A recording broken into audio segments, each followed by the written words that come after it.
જનતાએ સાબિત કરી દીધું છે કે એક બાજુ ભાજપના મોટા મોટા વાયદાઓ હતા, એમના વડાપ્રધાનથી લઈને એમના મુખ્યમંત્રી ઉપમુખ્યમંત્રીઓના આ વિસ્તારોમાં ડેરા હતા, છતાં પણ એમના સત્તાના નશા સામે, એમના ઘમંડ સામે, અહમ સામે અમારા સામાન્ય લોકોને વિજયી બનાવીને એ નર્મદાની જનતાએ સાબિત કરી દીધું છે કે આજે પણ લોકશાહી જીવન છે, સંવિધાનને બચાવવા જનતા આગળ છે।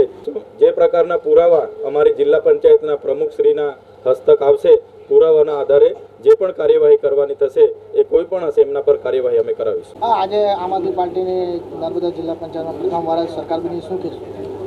આજે નર્મદાની જનતાએ આમ આદમી પાર્ટીને જિલ્લા પંચાયતમાં પૂર્ણ બહુમતી આપી છે, ત્યારે સૌ પ્રથમવાર નર્મદા જિલ્લા પંચાયત આમ આદમી પાર્ટીની બની રહી છે।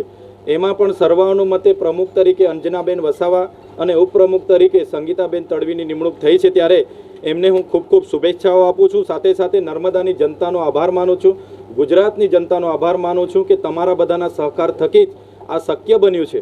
જનતાએ સાબિત કરી દીધું છે કે એક બાજુ ભાજપના મોટા મોટા વાયદાઓ હતા, એમના વડાપ્રધાનથી લઈને એમના મુખ્યમંત્રી ઉપમુખ્યમંત્રીઓના આ વિસ્તારોમાં ડેરા હતા, છતાં પણ એમના સત્તાના નશા સામે, એમના ઘમંડ સામે, અહમ સામે અમારા સામાન્ય લોકોને વિજયી બનાવીને એ નર્મદાની જનતાએ સાબિત કરી દીધું છે કે આજે પણ લોકશાહી જીવન છે, સંવિધાનને બચાવવા જનતા આગળ છે।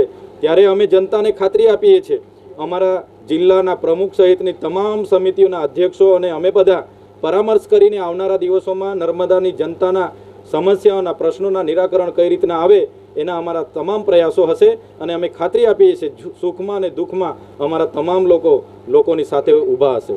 આજે જિલ્લા પંચાયતમાં અમારા પ્રમુખ શ્રીમતી અંજનાબેન પણ અહીંયા ઉપસ્થિત છે, ત્યારે હું આપને ખાતરી આપું છું જે પણ મનરેગામાં ભૂતકાળમાં મટીરિયલના કામોમાં જે કૌભાંડો થયા છે એને આવનારા દિવસોમાં સ્થળ પર તપાસ કરવાથી લઈને તમામ બાબતો અમે ધ્યાન પર લઈશું।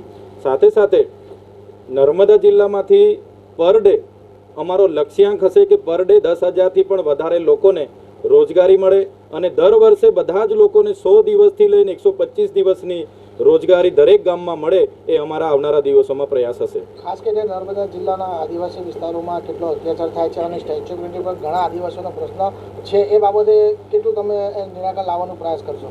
ચોક્કસ તમે જોયું હશે 30 વર્ષના ભારતીય જનતા પાર્ટીના શાસનમાં આ નર્મદા જિલ્લામાં ઊંચી ઊંચી પ્રતિમાઓ બનાવી છે, મોટા કોરિડોર બની રહ્યા છે, મોટા મોટા પ્રોજેક્ટો આવી રહ્યા છે અને એક બાજુ ચાપટ જેવા ગામમાં જવા માટેનો રસ્તો નથી।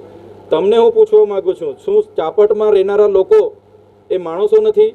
શું તુંબડાવાડીમાં રહેનારા લોકો માણસો નથી? શું સાદા ડોકટીમાં જૂના રાજમાં રહેનારા માણસો નથી? કેમ એમને રસ્તો નથી મળતો? કેમ એમને લાઇટ નથી મળતી?